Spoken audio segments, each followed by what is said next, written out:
Shane Richardson sat down with friend of the show, Brent Reid, to discuss the Lachie Galvin saga. Let's start with his comments on Galvin.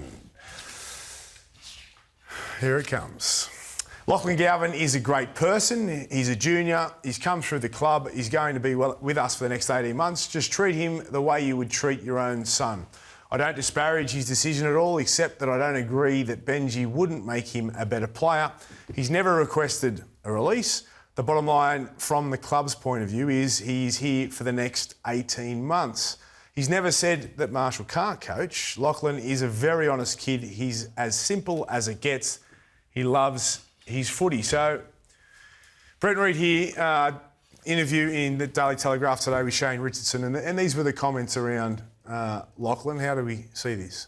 Yeah, I think they're pretty honest from Richo, and trying to defend a kid that they know is trying to agitate to essentially get out at some point. So I think it's good that he's finally come out and got on the front foot a little bit. The fact that he said he's never requested a release, I don't know what that timeline entails, because it's it's been confirmed that he has, whether he's part of Shane Richardson's regime or definitely the regime before him.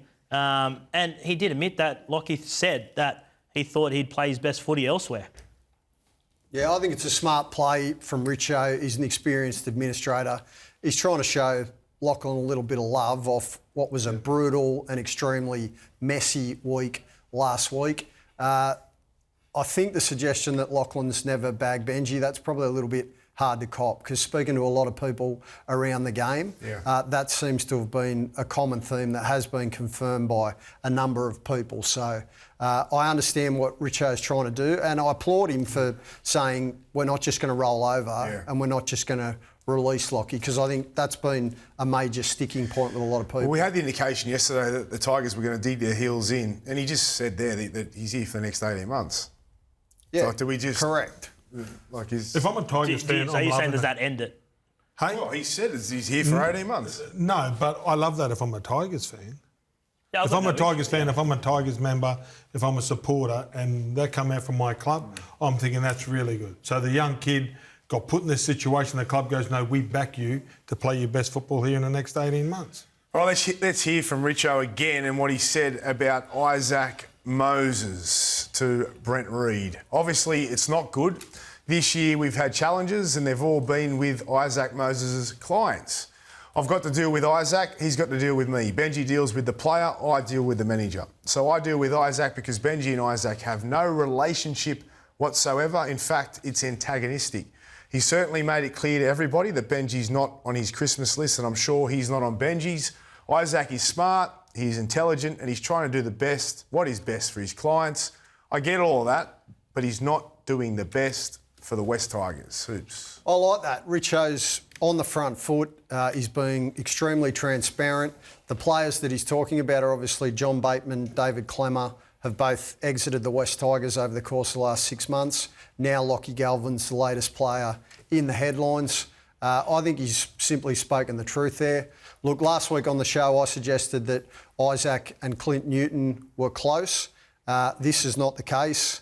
There's no personal relationship between Isaac and Clint, and I certainly didn't intend to cause Clint any issues, or the RLPA any issues, or question anybody's integrity. But I like what Richo has done here. He said all along, you can go back 6 months ago, he said, I want players who are in for the crocodile role. I want players who want to fight. And he's now showing the entire playing group that he is prepared to fight for a player, even though a lot of them, the senior players, Mick, have clearly got a beef with how this whole thing has played out. Yeah. I applaud Richo.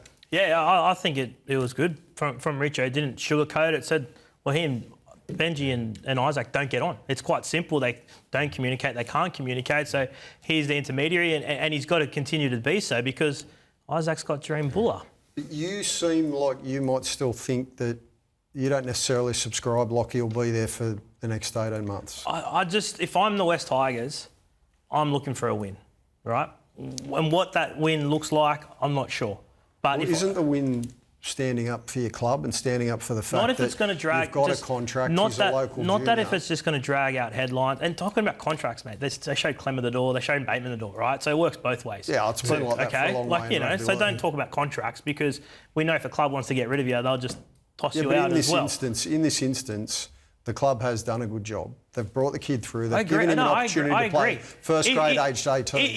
If you think that they can get through 18 months without it being a distraction or headlines continuously, keep him there. What's a bigger distraction, though? Is it him being there for 18 months and trying to find his feet and regain that respect of the teammates and having him play for them, or is it letting him go and getting a $300,000 player in return? Depends on what you get in return, What are they Braith, gonna right? get, Buck? Just depends. If you can orchestrate the Kai Pearce-Paul thing, I'd probably do it, right? To make it happen and guarantee. Because what they've That's got, not- you think that's gonna solve the problem? and then they've got gotta go Latu. like Well, they've for got like. Latu Fainu. No, there's no like for like, Gordy, because he's not a like for like value. That's what Braith's point is. If you're looking for like, you're going That's to why the deal undersell him. doesn't get done. But then you've got Latu Fainu, who you've said, who Tigers believe is their long-term half. So do you keep him back for 18 months now? Or do you kickstart his development? Yeah, well, I mean, it's not even certain they'll stick with the combination they've got.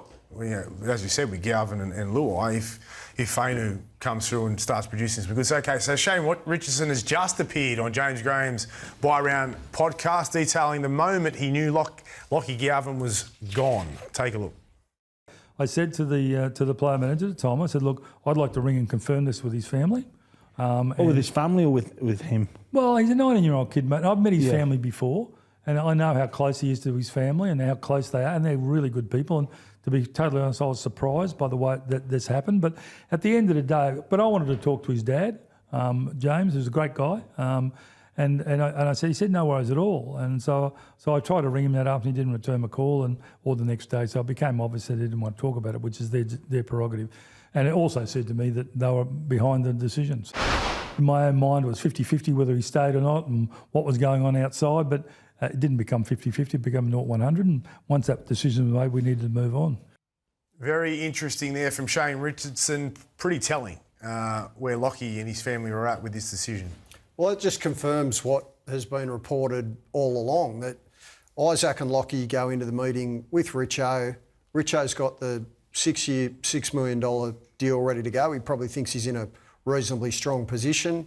And Isaac says, don't even bother tabling it because beyond the end of his current contract, we're not going to be here. He didn't talk about the list of grievances, but obviously that was also part of the meeting. And then we've seen it unfold over the course of the next week since with lots of different twists and turns. Yeah. Yeah, you see it? I can't argue with what Hoops has said. I think it's just, that's why, I just don't know if it's just going to continue to be a distraction. All right, well, I'm sick of talking about it, but I don't think it's going to go away anytime soon.